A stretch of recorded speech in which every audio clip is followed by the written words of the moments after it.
Despite his limited screen time, Munakata is one of Medaka Box's most popular characters, and on account of his edgy aesthetic and badass fighting style, I can see why. However, what makes me love his character so much is not his badass nature, but the deeper character arc underneath. And so that is what we shall discuss today. So if you find yourself entertained at any point during the video, then consider liking, subscribing and ringing that bell, as I cannot explain to you how much just a small action can do for this channel. And if you want to support this channel even further, then perhaps check out my Patreon. Anyway, on with the video. Munakata Kei is an abnormal and a member of the 13th Party. His abnormality is killing instinct, a skill that makes him a killer. He has urges to kill so strong they consume his other emotions. If he likes someone, he has an urge to kill them. If he dislikes them, he has an urge to kill them. All his emotions result in him having a desire to kill. Abnormalities are your nature personified, so it is in Munakata's nature to kill. However, a big lesson we learn over the course of the 13th Party arc is that you are not defined by your abnormality, that you are more than just that lone skill.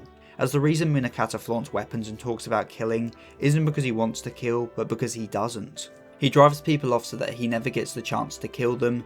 His urges are the real deal and they scare him, so he acts the role of a killer to drive them off. He chooses a lonely life, one that leaves him miserable, all in order to keep others safe, because he is scared of himself, scared of his true nature, and so hides away from others.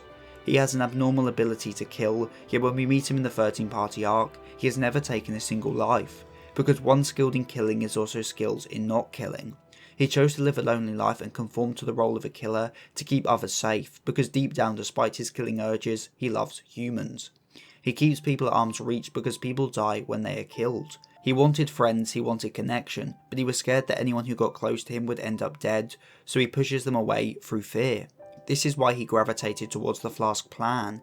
Abnormals are not normal people, they don't die easily. He thought he could befriend them since he wouldn't be able to kill them so easily.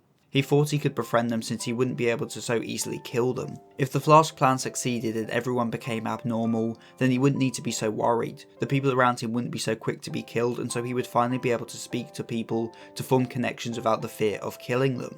However, as shown in the series, he doesn't find such a friend in the 13th Party. The plan was for Medaka to become his friend, but that didn't come to pass. Because what had to be proven to him was that even a normal could be his friend, that his abnormality did not define him or his life, that he could befriend anyone if that's what he wanted to do.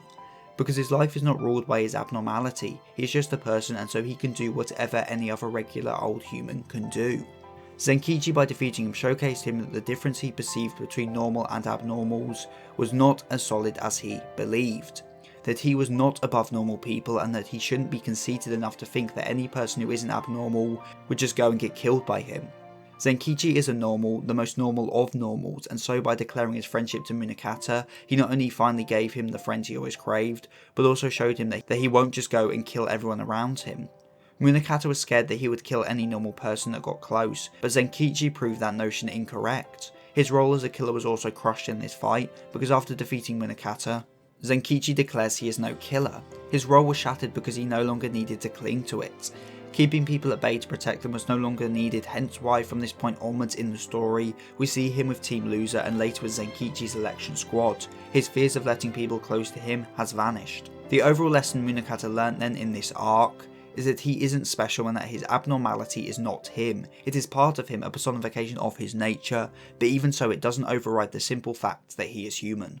Because no matter what or who you are human, and humans have the right to form connections, something Zenkichi, the most human of the cast, shows him.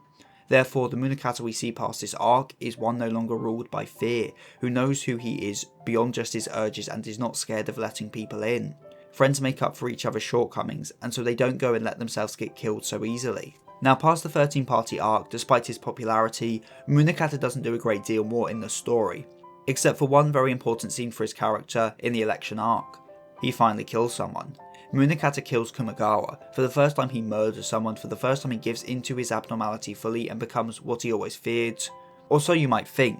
As strangely, this is not a moment of tragedy for Munakata, not at all, because by killing Kumagawa, Munakata finally found out that killing is boring.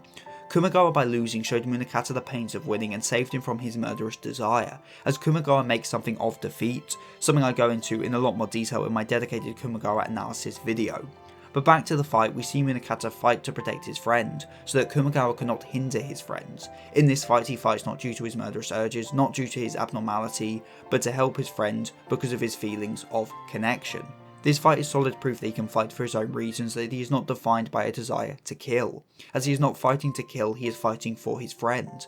As he says during the fight, a hero is one who does what is right no matter their methods. He says that he fights for his friends because he believes that is the right thing to do. He's willing to kill Kikijima because she is not a friend and because she stands in the way of Zenkichi. He once again is killing not due to his skill but because he believes it is right. His intentions are what are so important in this instance, and by killing Kumigawa and being shown killing is boring, he finally has his murderous urges quenched and defanged. He learned to fight for his friends in service to the connections he so badly wanted and resolved to even kill for his friends. But once again for a fight he was shown a new truth. First he learnt to not fear his urges, and now he has overcome them completely. He overcame them by not giving in to them, but by using them for the sake of his friends. It's also a nice note how Kumigawa says he is nothing like a minus, because whereas a minus laughs through misfortune, Munakata cannot, as pushing towards his own happiness is something he strives for with all his might. Now he has friends by his side. Now technically Munakata also appears in the Unknown Shirane arc and fights Hiko, but he doesn't really do anything major or in relation to his character arc, except, reinforce his desire to fight for his connections, rather than for his killing urges. Meaning the last time he does anything of note is when we see him in the epilogue arc as a yokai hunter, and although this is probably just a joke, it could possibly represent how killing people no longer holds any meaning to him, and that he has instead used his skills to kill yokai. In other words, he is choosing who he is and what he will do, and will not be defined by his skill, an abnormality for killing humans, and instead will kill yokai, not humans, as that is what he chose to do. But hey, it's probably just a joke. Oh, and since it's one of the coolest parts of his character, I guess I should explain the thematic significance of his hidden weapons. At least from my interpretation, I believe that his hidden weapons are a metaphor for his true feelings. He keeps his feelings hidden like his weapons. He is unskilled of his weapons, much like how he is unable to properly understand and act on his own feelings. Which is why Zenkichi defeats him with his own weapons, because Munakata has to come to understand his own feelings. Also, many people mistake his abnormality for his concealed weapon skills, rather than his killing instinct. Much like how many people mistake his killing persona for the real him, when in fact it is just a farce. Which reflects his reliance on a role to protect himself, which lines up with the very common trope of characters conforming to roles that we see across the series. So I hope I've proven to you all that Munakata is more than just an edgelord, and is in fact a deeply thematically important character. And thanks for watching, so I'll kill you. Comment of the week comes from MC Steve, and thanks for the comment. It's clear you also very love Okura, much like I do. If you are interested in my literary endeavours, then why not check out my books Gang, Fluid Justice and People of Fate Volume 1, available at Amazon.com.